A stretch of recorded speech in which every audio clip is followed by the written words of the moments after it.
Welcome all of you in this YouTube channel English club with doctor Puneet Dubey, जिसमें आज discuss किया जाएगा एक बहुत ही ज़्यादा इम्पोर्टेंट राइटिंग एपिक मोड में जो लिखी गई है पैराडाइज लॉस्ट फर्स्ट बुक जो जॉन मिल्टन के द्वारा लिखी गई है इन प्यूरिटन एज। इसके बारे में आज चर्चा करेंगे। चलिए स्टार्ट करते हैं। स्टार्ट करने से पहले आपको जानना होगा कि ये पैराडाइज लॉस्ट जो बुक फर्स्ट से लेकर के जो बुक्स 12 तक उन्होंने लिखी हैं, ये मिल्टन की मास्टरपीस है। It is an epic poem in blank verse. Epic poem है, ब्लैंक वर्स में लिखी गई है। In poem concern the biblical story of the fall of man, the temptation of Adam and Eve by fallen angels Satan and their expulsion from the garden of Eden. बताया जाता है यह कविता मनुष्य के पतन की बाइबल की कहानी से संबंधित है। पतित देवदूत जो शैतान द्वारा एडम और ईव का प्रलोभन और ईडन गार्डन से उनका निष्कासन दिखाया गया है। The first version published 1667 consist of 10 books over 10,000 lines of verse. 10,000 lines में लिखी गई है पहली जो फर्स्ट वर्जन जो बुक का था। The aim of Milton was to assert eternal providence and justify the ways of God to man. Eternal means शाश्वत। मिल्टन का उद्देश्य शाश्वत प्रोविडेंस का दावा करना और मनुष्यों के लिए ईश्वर के सही तरीके को ठहराना है। Next point, initially published in 10 books. बताते हैं कि in 1667 and the final revision edition published 12 books in 1674 in the manner of Virgil's Aeneid. Milton used multiple themes from English language, Scottish literature, Oriental, Romance, etc. His Paradise Lost was not read as a Renaissance text about free will and freedom, but as a commentary on God's supremacy to justify the ways of God to man. बताते हैं कि Paradise lost को स्वतंत्र इच्छा और स्वतंत्रता के बारे में पुनर्जागरण काल जो था, रेनेशा एज था, रेनेशा के पाठ के रूप में नहीं पढ़ा गया क्योंकि ये रेनेशा के बाद के समय में लिखा गया प्यूरिटन एज का है, बल्कि ईश्वर की सर्वोच्चता पर एक टिप्पणी के रूप में दर्शाता है। मनुष्यों के लिए ईश्वर के तरीके को भी सही ठहराने की कोशिश करता है। Next point, it was used to confirm an image of God as a period demanded God should be। बताया है कि इसे ईश्वर की एक छवि की पुष्टि करने के लिए पढ़ा गया, जैसा कि आमतौर पर कहा जाता है कि ईश्वर की मांग थी। Next point, it was a quasi-religious text as Milton took multiple references from the Bible and book of common prayer. बताते हैं कि यह जो ईश्वरीय शक्ति के रूप में लिखी गई यह एक अर्ध धार्मिक पाठ था, क्योंकि मिल्टन ने बाइबल और कॉमन ऑफ द बुक जो प्रेयर से कई संदर्भ इन्होंने लिखे थे। It is suggested by many that Satan is the hero of the Paradise Lost. कई लोग कहते हैं कि पैराडाइज लॉस्ट का सैटन हीरो होता है। It is clear from the fall of the Satan that he is not hero of the Paradise Lost। लेकिन कई लोग क्लियर करते हैं कि सर्टन तरीके से, निश्चित तरीके से यह पैराडाइज लॉस्ट का हीरो नहीं है। It is one of the most notable and most sublime poem in the first book। सबसे पहली बुक में most sublime, most notable condition रखी गई है। नेक्स्ट पॉइंट, ये वीडियो आपके लिए बहुत ही ज़्यादा इम्पॉर्टेंट है क्योंकि मल्टीपल चॉइस क्वेश्चन जो MCQs पैटर्न पर आते हैं उनमें सबसे ज़्यादा यही पॉइंट बाय पॉइंट आप नोट करते रहेंगे और इससे आपको काफ़ी मदद मिलेगी। मेरे पढ़ाने का तरीका कुछ अलग है, मैं थ्योरी बेस में लिखवा रहा हूँ, पढ़ा रहा हूँ, लेकिन इनके पॉइंट्स को और फैक्ट्स को उठा करके लिखवा रहा हूँ ताकि इन्हीं से जो भी क्वेश्चन पुटअप किया जाएगा आप उसका आंसर देने में सक्षम हो जाएंगे। तो क्वेश्चन पढ़ते हैं, नेक्स्ट पॉइंट पढ़ते हैं। Sorry, Milton used multiple themes from English literature, Scottish literature, oriental romance for many critics including the poets Blake and शेली।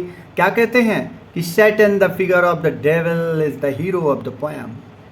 बोलते हैं Satan asserts his freedom in his reasoning between heaven from which he is expelled and hell, where he will be free and reign supreme. बताते हैं कवि William black और PB Shelley सहित कई आलोचकों ने शैतान को शैतान का रूप और कविता का नायक भी बताया। शैतान स्वर्ग के बीच अपने तर्क में अपनी स्वतंत्रता को देखने का या दिखाने का दावा करता है, जहां से उसे निष्कासित कर दिया जाता है, और नर्क जहां वह स्वतंत्र रूप से सर्वोच्च शासन करेगा, ये भी बोल देता है। Expelled and hell where he will be free and reign supreme. Next point, Satan is the hero of some critics. For some critics, कई क्रिटिक्स के लिए हीरो तो है। For some he could not be the hero of the poem as he tried usurping the throne of God. कुछ लोग कहते हैं कि इसने भगवान के सिंहासन को छीनने का प्रयास किया है। Next point, God defeated Lucifer. Lucifer main होता है, सैटन से बड़ा लूसीफर। लूसीफर को हरा दिया जाता है in with a hidden weapon called thunder bolt, जिसका नाम थंडर बोल्ट है, वज्र, जिसको हिंदी में बोलते हैं वज्र। Where he has his followers were thrown unconscious in a dark and dismal place called hell, जहाँ पर बर्निंग लेक ऑफ हेल भी होती है, वहाँ पर गिरा दिया जाता है। The epic begins in medias res. Medias res क्या होता है? मीडियाज रेस के ऊपर ये एपिक वेश है या आरंभ होता है शुरुआत से ही। तो in medias res is a literary device होती है that starts a story in the middle of the action. जो मिडल ऑफ द एक्शन से ही स्टोरी शुरू हो जाती है, assuming the readers know the past events, और रीडर्स को संकेत दिया जाता है पास्ट इवेंट्स को। With Satan and his fallen angels cast, फेंक दिए जाते हैं into hell after their failed rebellion against God. Next point, after an arduous traversal of the chaos outside hell, he enters God's new material world and later the Garden of Eden.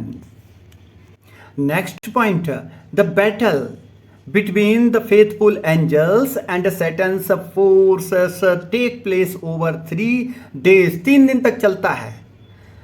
At the final battle, the Son of God single-handedly defeats the entire legion of angelic rebels and banished them from heaven.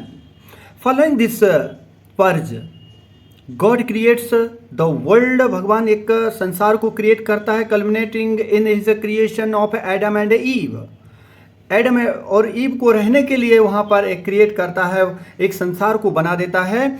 While God gave Adam and Eve total freedom and power to rule over all creation. सभी जितनी भी creation बनाई, अपनी जो बनावट रचनाएं की, उन पर शासन करने के लिए गॉड ने एडम और ईव को वहाँ पर टोटल फ्रीडम दे दी। Next point, God gave them one explicit command. एक कमांड भी की, एक बोला है, एक बात बोली थी या आदेश किया था, not to eat free the from the tree of the knowledge of good and evil on penalty of death. ये भी बोल दिया था, कमांड किया था, ऑर्डर दिया था। लेकिन it is less often related that God was apparent that they would eat the fruit of the tree of life. Tree of life के फॉरबिडन फ्रूट को उन्होंने खा लिया था।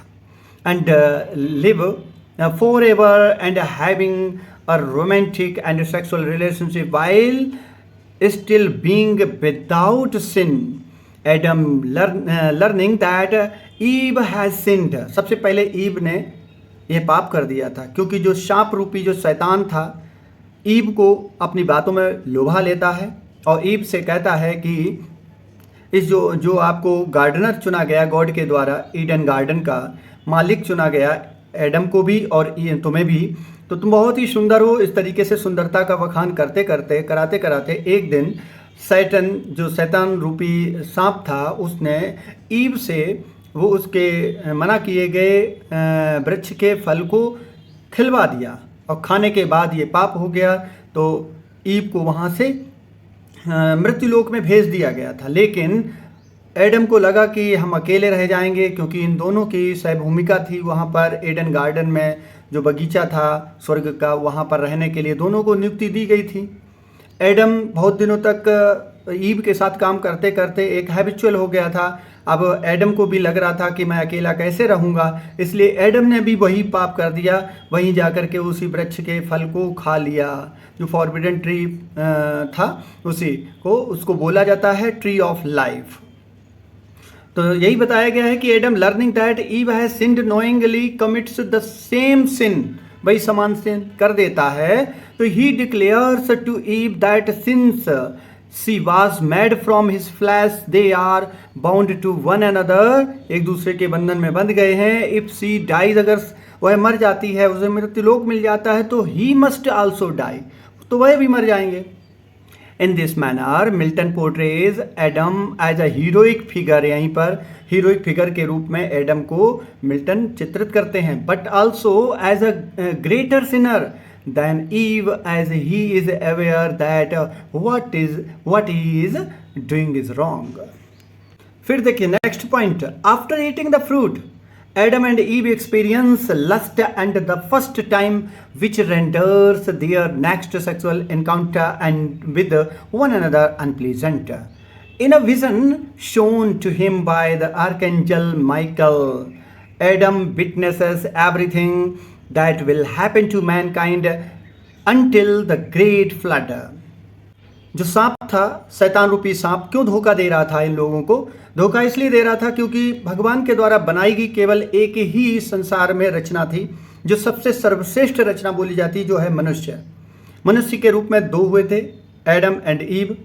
तो एडम और ईव को दोनों को एडन गार्डन की सुरक्षा और एडन गार्डन के पौधों को लगाना, पौधों फलों को फूलों को सब विकसित करना, अच्छी तरह से रखना था उन लोगों को। लेकिन इन लोगों ने गलती कर दी, क्योंकि यहाँ पर सरपेंट रूपी जो शैतान था वो गॉड को धोखा दे रहा था। मनुष्य जो बनाई गई कृति थी उसके माध्यम से हृदय में, भगवान के हृदय में चोट पहुँचाना चाह रहा था, गॉड के हृदय में, और वही उसने किया। तो गॉड को बहुत बुरा लगा कि एडम और ईव को, जिनको मना किया गया था कि नहीं ऐसा काम करना, नहीं फल को खाना, लेकिन इन लोगों ने खा लिया था। Adam is very upset by this vision and of the future. So Michael also tells him about mankind's potential redemption from original sin through Jesus Christ King Mashiach. यहाँ पर जब बहुत ही ज़्यादा दोनों लोग अपसेट हो जाते हैं, तो एडम भी बहुत ज़्यादा अपसेट हो जाते हैं। तो माइकल उनको मानवता का पाठ पढ़ाते हैं और कहते हैं कि भविष्य में एक व्यक्ति ऐसा जन्म लेगा, अवतार लेगा, जिसको किंग मसीहा बोला जाएगा, जिसका नाम होगा जीसस क्राइस्ट। यही सब जो हम लोगों को मिलेगा, दुख मिलेगा, कष्ट मिलेगा, मृत्यु मिलेगा, इस मृत्यु लोक में जितना भी कष्ट दुख होगा उसको दूर करेंगे कौन? एडम एंड ईव को ये वचन देते हैं। माइकल जमीन पर भेजने से पहले जीसस क्राइस्ट के रूप में आएंगे, एक अवतारी पुरुष के रूप में। Next, Adam and Eve are cast about Eden, out of Eden. Eden से, यानी एडन गार्डन होता है, बगीचा होता है, याद रखना।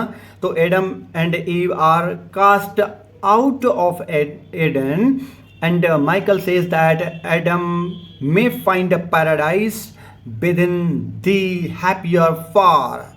अब तुम उस पैराडाइज से, उस स्वर्ग से, जिस स्वर्ग में हमेशा खुशी रहती है, वहाँ से तुम बहुत दूर हो जाओगे, ऐसा बोल देते हैं माइकल। माइकल गॉड के देवदूत होते हैं, यहाँ पर बताया गया है। नेक्स्ट पॉइंट देखते हैं। Adam and Eve now have a more distant relationship with God who is omnipresent but invisible, unlike the tangible father in the garden of Eden. Satan returns triumphantly to hell, वापस आ जाता है नरक में अपना, क्योंकि उसने काम कर दिया। Amid the praise of his fellow fallen angels, और फेलो फॉलन एंजल्स को जो इसके साथी लोग गिराए गए थे नरक की जलती हुई झील में, उनको जगाने लगता है और उनकी प्रशंसा करने लगता है। नेक्स्ट पॉइंट, सभी पॉइंट्स बहुत ही इंपॉर्टेंट है, कहीं ना कहीं ऑब्जेक्टिव क्वेश्चन पूछे जाते हैं, प्लीज नोट करते रहना। Next point, he tells them about how their scheme worked and mankind has fallen, giving them complete dominion over paradise. Next point, as he finishes his speech, the fallen angels about him become hideous snakes, and soon enough Satan himself turn into a snake. अपने आप को snake बना लेता है और यही snake जाकर के वहाँ गड़बड़ी कर देता है. Deprived of limbs and unable to talk. Next point, Milton's Satan portrays with both grandeur and tragic ambition is one of the most complex and debated characters in literary history, particularly for his perceived heroism by some readers. कुछ readers के द्वारा ये सुनिश्चित किया गया, heroism भी दिखाया गया है इसमें, कॉम्प्लेक्स एंड डिबेट कैरेक्टर्स भी दिखाए गए हैं. Next point, it begins after Satan and the other fallen angels have been defeated and vanished to hell, or as it is also called in the poem Tartarus. Tartarus बताया गया है. एक Tartarus एक poem होगी, उसमें जो hello में भेजे गए, मतलब नर्क में भेजे गए जितने भी आर्कएंजल्स थे या जो दूत थे या जो शैतान के फॉलोवर बोल देंगे, क्योंकि गॉड के फॉलोवर अभी भी स्वर्ग में रह रहे थे और शैतान के जितने भी फॉलोवर्स थे सब गिरा दिए गए. ये टार्टरस पोएम में भी ये दिखाया गया था. तो नेक्स्ट पॉइंट चलते हैं. In Pandemonium the capital city of hell. याद रखना पैंडेमोनियन क्या है? कैपिटल सिटी है ऑफ हेल, नर्क की. Satan employs his rhetorical skill to organize his followers. He is aided by Mammon and Beelzebub. Belial, Chemos and Moloch are also present. ये सब शैतान के फॉलोवर्स थे. शैतान के और भी फॉलोवर्स हैं और पैराडाइज लॉस्ट में जितने भी कैरेक्टर्स, इंपॉर्टेंट कैरेक्टर्स आए हैं, उनकी एक वीडियो बना करके अपलोड कर देंगे, आप उसको बाद में देख लेना. Next point, at the end of the debate Satan क्या करता है? Volunteers to corrupt the newly created earth. जो नई गॉड के द्वारा बनाई गई भूमि थी या जमीन थी, अर्थ थी, पृथ्वी थी, and God's new and most favoured creation mankind, उनको धोखा देने के लिए करने लगता है, सोचने लगता है, विचार करने लगता है. लास्ट में यही डिबेट में आता है उसका. ही ब्रेव्स क्या करता है? अपने आप को बहुत ही ज़्यादा बहादुरी से दिखाता है. The dangers of the abyss alone in a manner reminiscent of Odysseus और Aeneas. Next point, Milton's list of warriors क्या है? Echoes similar list in the Iliad and the Aeneid, including the Greek and Roman gods of earlier epics.